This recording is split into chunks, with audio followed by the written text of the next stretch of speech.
Part AP given है बच्चों,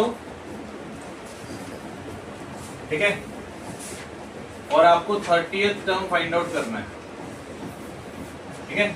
AP given है और आपको 30th टर्म फाइंड आउट करना है।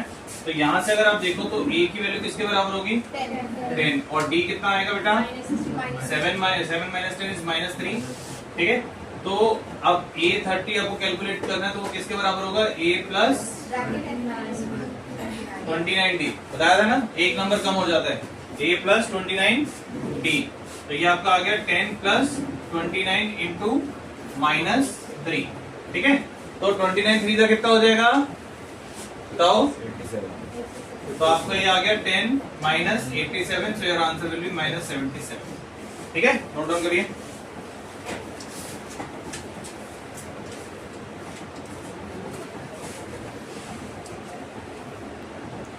अब हम बढ़ते हैं कौन से पार्ट की तरफ, सेकंड क्वेश्चन, सेकंड पार्ट, ठीक है। अब आपको 11th टर्म निकालना है। क्वेश्चन है -3 -1/2 2 डैश डैश डैश, ठीक है। तो आपको निकालना है 11th term of the AP बच्चों, ठीक है। 11th term of the AP, तो ए की वैल्यू कितनी बच्चे -3। अब डी में ना देखो आप लोग क्या करते हो ना, माइनस में गलती कर देते हो, तो ज्यादा जल्दी मत करो, डायरेक्ट मत करो, मिस्टेक हो सकती है। तो हम क्या करेंगे -1/2 फिर माइनस और ये -3, तो -1/2 plus 3 -1 plus 6/2, so your D will be 5/2, D will be 5/2। आपको कौन सी टर्म निकालनी बच्चे 11। तो a 11 हो गया, a प्लस 10d के बराबर, a की वैल्यू -3 है और d की वैल्यू 5/2 है, ठीक है। अब ये 2 5 पे चला गया, तो -3 plus 25, so your answer will be 22, clear है, ठीक है। नोट डाउन करिए, आगे बढ़ेंगे, ठीक है। नेक्स्ट हम चलते हैं नेक्स्ट क्वेश्चन पे। देखो थर्ड क्वेश्चन जो है, थर्ड वाले क्वेश्चन पूछ रहे थे आप, हाँ उसमें तो वो ये ना थी। अब देखो फर्स्ट पार्ट है 2 बॉक्स 26, ठीक है, क्लियर। अब जैसे आप लोग क्या करते हो, एलिमिनेशन सब्स्टिट्यूशन को भूल गए हो ना, अभी वापस से यहाँ पे आ जाएगा। आप जब एलिमिनेशन सब्स्टिट्यूशन को भूलना चाहोगे वो हर 15 से 20 दिन बाद फिर आ जाएगा, तो अभी यहाँ पे फिर आएगा, तो वो आपकी जिंदगी है, वो आपसे छूट नहीं सकती, ठीक है।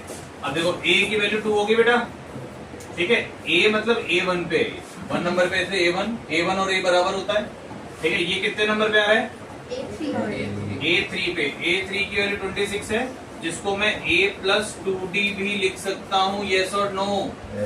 आपको एपी के क्वेश्चन को सॉल्व करने के लिए क्या दो मेन चीज निकालनी होती है, पहले A और D। आप A और D निकाल दो, ऑटोमेटिकली सारे आंसर्स आ जाएंगे, ठीक है। अब देखो यहाँ पे अगर A1 यानी कि A की वैल्यू अगर मैं 2 डाल दूं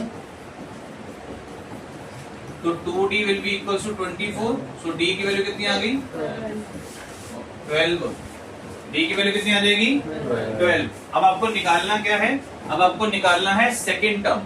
सेकंड टर्म किसके बराबर है a प्लस डी के, किसके बराबर होगा a प्लस डी। अब a की वैल्यू कितनी है 2 और d की वैल्यू कितनी है 12, so your answer will be 14। यहाँ तक क्लियर हुआ।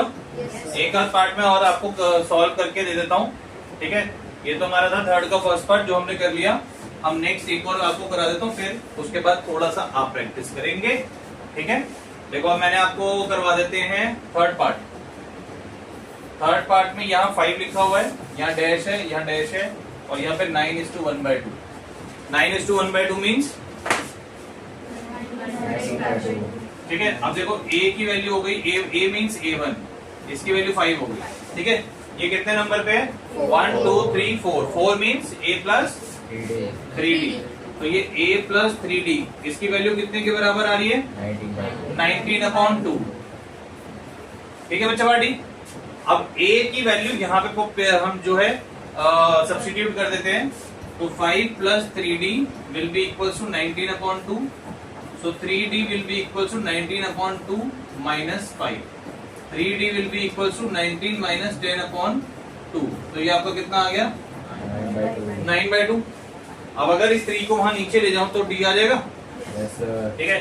तो यहां से अगर हम देखें तो d will be equal to 9/2 और 3 यहाँ पे नीचे आ गया, तो ये आपका डी की वैल्यू कितनी आ गई बेटे 3/2। यहाँ तक क्लियर हो गया बच्चा? ठीक है, नोट डाउन हो गया, मतलब यहाँ तक अभी नोट तो आप कर लेना। समझ में आ गया आप लोगों को? अब मेरा ए और डी आ गया तो मैं कितनी भी टर्म्स निकाल सकता हूँ। अब मुझे निकालनी है बेटा सेकंड टर्म। सेकंड टर्म किसके बराबर होती है? बहुत बढ़िया। तो ए की वैल्यू कितनी आ गई 5 और डी की वैल्यू कितनी आ गई बेटा 3/2।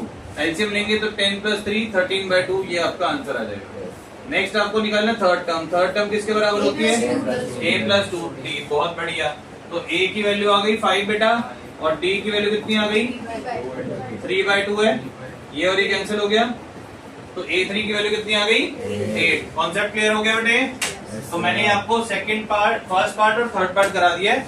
बाकी इस क्वेश्चन के पार्ट्स आप करेंगे, जल्दी से ट्राई करो। Do fast.